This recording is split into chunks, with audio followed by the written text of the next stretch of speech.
Assalamualaikum warahmatullahi wabarakatuh. Oke, welcome back Sobat Karbok, Karawang dimanapun berada ya. Baik lagi di segmen Pos Ronda, podcast ala-ala Bapak Pos Ronda ya. Untuk segmen kedua ini kita tetap akan ngebahas bola lagi ya. Kemarin kita ngebahas derby yang seru, El Clasico. Sekarang event yang terdekat yang seru lagi, derby Milan ya, antara Inter dan AC Milan.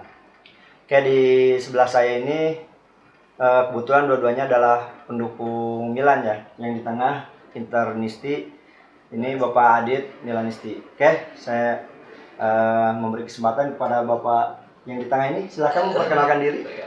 Saya Ade, Interisti asal Kerawang, Orja Inter. Orja Inter.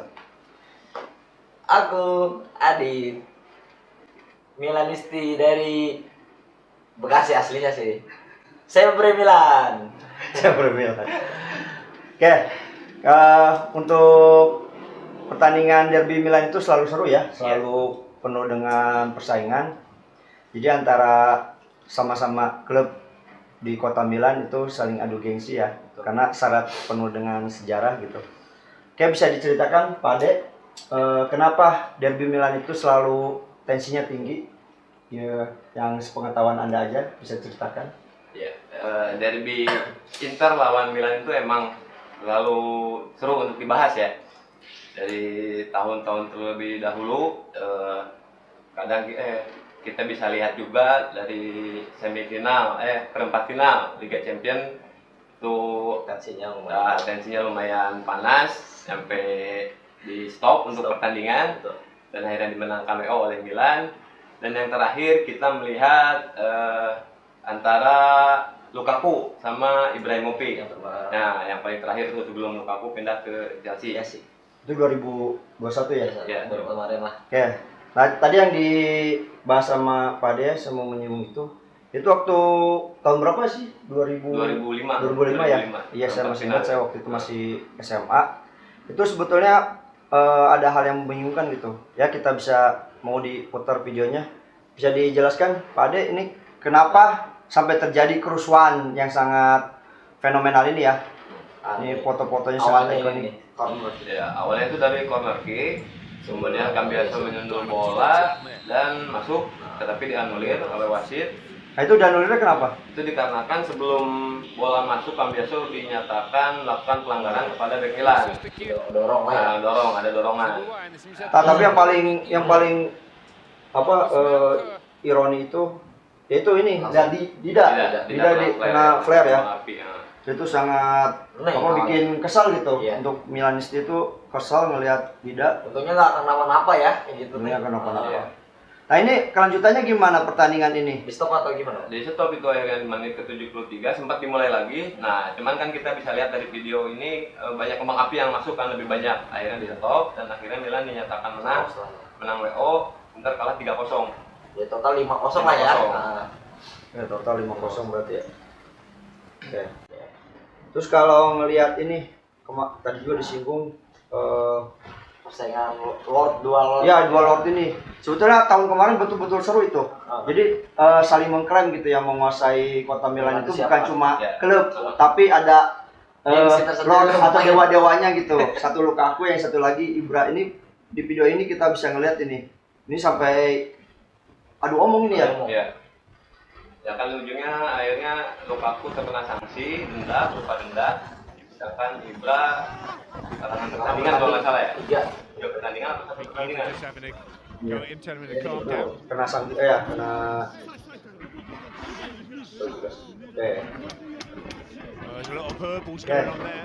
Jadi dari video-video tadi juga kita bisa ngeliat ya betapa sangat tensinya tinggi gitu, panas banget gitu.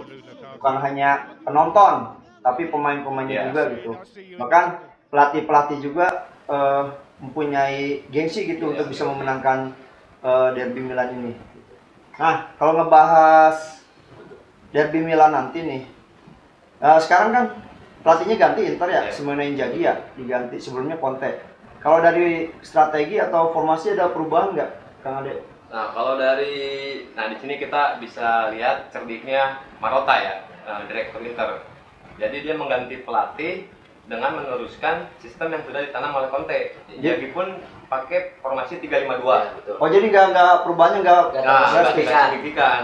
Hmm. Jadi si pemain bisa langsung masuk ke strateginya Inzaghi. Itu bisa dilihat dari awal-awal musim Inter selalu menang dan sekarang pun di posisi ketiga. Hmm. Walaupun banyak pemain bintang yang dijual kayak Iya. Lukaku dan Hakimi. Betul. Nah, dari taktik Inzaghi itu masih mengandalkan sama kayak Conte, 2 back sayap sama 2 penyerang. Nah, sama 3 back di tengah kan ya. Berarti 2 back sayap itu teh Ya, formasi 3-5-2. seperti gelandang bayangan ya, gelandang Oh, yang samping ya. Dia Bayangan. bisa serang dan bisa bertahan. Betul. Nah didukung lagi kalau Inter menurut saya kelengahan Milan. Kecuali Ronaldo dia bisa bermain di Inter itu bagus kelihatan. Kayaknya udah lumayan klop. Kalau Dengan pola yang sekarang di Inter. kalau menurut Kang Ade, Kanoglu gimana? Bagus nggak? Kalau Calhanoglu menurut saya masih angin-anginan ya mainnya ya, masih angin-anginan. Kadang dia bermain bagus kayak Brilian. pertama dia main kan, dia bisa Bisa mencetak gol, assist. Cuma kesininya kurang prima dari stamina. Staminanya. Ya, kalau saya sebagai pendukung Milan gitu, sebetulnya ngeliat Kanoglu tahun kemarin juga sama, angin-anginan gitu. Lagi bagus banget, lagi jelek, jadi nggak stabil gitu. Stabil, ya. Nah, untungnya ditinggalin Kanoglu, Milan itu punya Brahim Diaz. Brahim Diaz. Sekarang Brahim Diaz kerasa banget, permainannya bagus. Terus kalau pas sekarang nggak ada, berapa pertandingan berarti 2 pertandingan? 2 pertandingan. Iya, kita nggak ada Brahim Diaz. Brahim Ya. Diaz. Itu kerasa banget ini. permainannya kurang hidup gitu. Betul. Sebenarnya Milan itu udah bisa move on Iya. karena belum tinggal. Kayak tadi Kade, kalau pembelian baru kan, tadi apa aja sih pembelian baru? Itu ada Calhanoglu, Dumfries sama Edin Dzeko. Edin Dzeko ya. Ya. Nah, kita ngomongin ini nih, Dumfries sama Dzeko. Gimana menurut Kang Ade? Ya kalau untuk Dumfries untuk sekarang belum terlalu masuk untuk bermain di Liga Italia. Kemungkinan dia harus menyesuaikan diri mau dari taktik, mau dari sisi permainan, dari bahasa. Sedangkan dari sisi permainan kan di Italia lebih condong harus bisa bertahan. Ya. Ya, makanya sekarang kan Inter kebobolan banyak gol. Nggak seperti di musim pas dilatih sama Conte, kebobolannya sedikit. Sedangkan sekarang kebobolannya banyak walaupun kita jebakannya banyak juga. Mungkin Dumfries butuh Adaptasi waktu lagi untuk beradaptasi. Mudah-mudahan bisa seperti Hakimi, penerus Hakimi. Oke. Sedangkan untuk Dzeko Dzeko gimana, sendiri sejauh ini bisa untuk menggantikan Lukaku. Kita lihat dari sisi gol dia bisa mencetak sampai 7 gol kan, bersaing sama Immobile.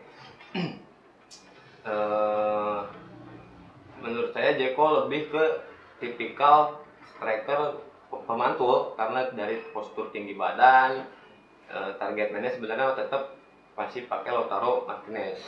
Oke. Oke, untuk kalau ini kita ngomong ke Milan. Gimana Bung Adit untuk pembelian Milan yang paling sukses siapa? Menurut saya pembelian Milan paling sukses sejauh ini sebenarnya Mike Maignan ya, tapi kemarin dia tuh cedera, jadi sekarang diganti pembelian Milan kemarin tuh kiper baru lagi tuh. Terus karena dia salah satu kiper yang clean sheet terbanyak Liga Eropa tahun kemarin. Terus kemarin itu cedera. Untuk saat ini terbaik itu menurut saya Oliver Giroud. Giroud bagus. Nah, Kenapa? buktinya pertandingan terakhir itu dia bisa golin ya, cetak gol lawan Torino. Iya, Itu benar. salah satu memotivasi dia juga. Jadi persaingan di lini depan tuh ada Leo, Ibrahimovic sama dia makin ketat untuk jadi starting line up. Oke, ini Kang Ade ngomongin banyak kejebolan ya di Iya. Inter. Saya nonton beberapa pertandingan ya untuk Inter, terutama pas pertandingan lawan Juventus. Ya. Sudah Satu sama. ini ada masalah apa dengan kiper Inter nih? Handanovic. Nah, kalau kita lihat videonya ya. Ya, kalau dari sisi kiper Handanovic udah termakan usia ya. Sekarang usianya sekitar 38 kalau nggak salah. Dari sisi usia otomatis dari refleks, dari Berkurang lah ya. dari ketahanan fisiknya udah mulai berkurang. Jadi dilihat sendiri kita banyak kejebolan, ditambah dari sisi pemain baru banyak yang baru kan, ada Di Marco, ada Dumfries, mereka harus lebih menyesuaikan dalam sisi bertahan.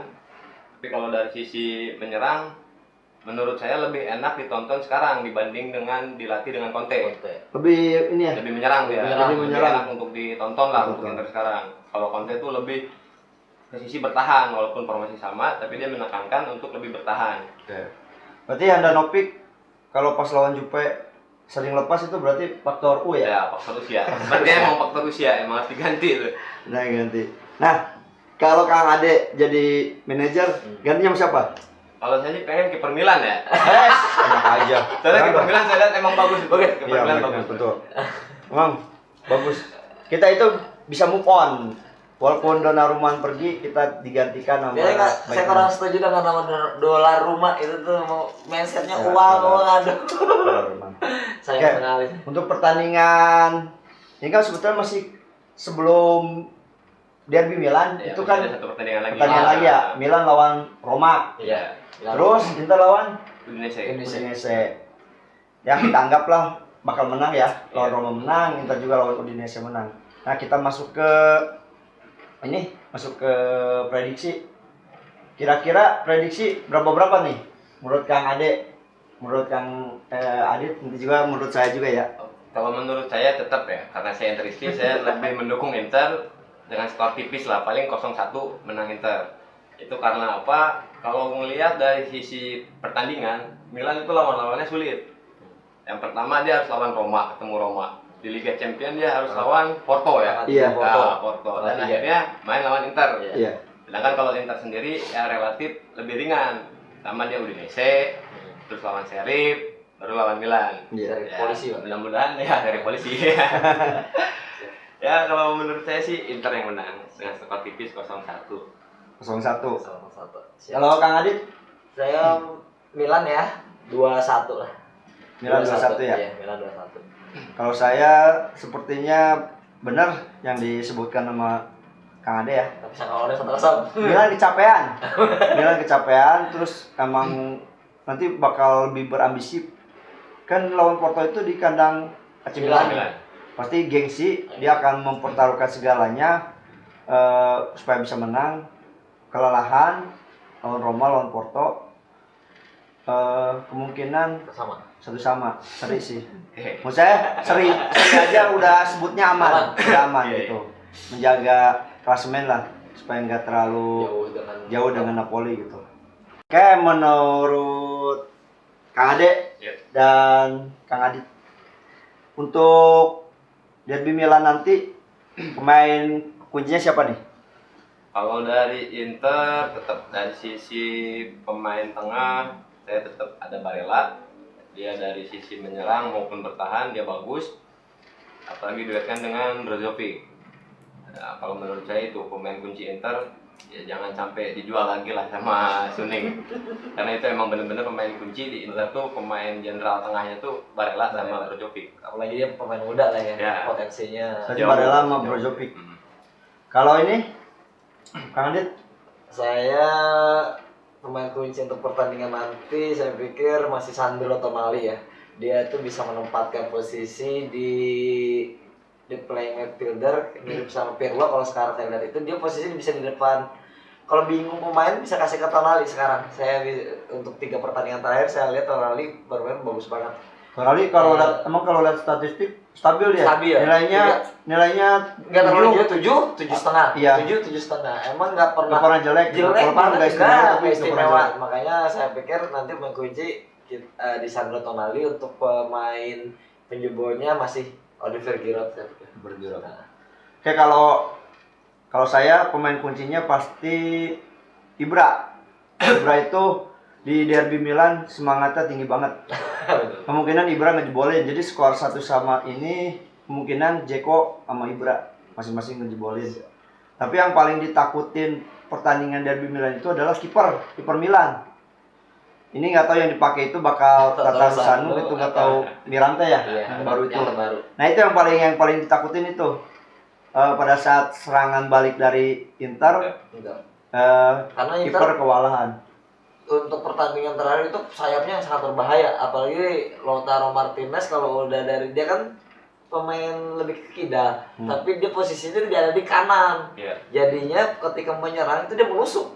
Ya, Nah, benar. itu Makanya makanya dari Simone jadi gitu. Ini Dia gitu, lebih dia- membebaskan pemain untuk eksplorasi itu. eksplorasi di Pemain lapang. kiri mirip kayak waktu itu di Maria, posisi walaupun pemain kidal dia tempatin di kanan di Madrid. Iya, iya. Beckham itu malah posisi, jadi dia benar-benar menusuk jadi ketika menyerang itu. Ya, benar-benar. Oke. Kayaknya cukup ya untuk membahas Derby Milan.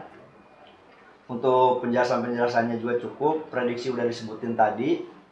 Walaupun masih ada 2 pertandingan lagi, tapi kayaknya tetap ya namanya Derby Milan itu tetap Yes. bergengsi gitu. Pasti pelatih dan pemain itu mempersiapkan gitu. Oke, Apalagi tifosi. apalagi itu masih. Forza Inter. Sempre Milan. Untuk Pos Ronda episode 2 membahas Derby Milan, kita tutup dengan Doa makan.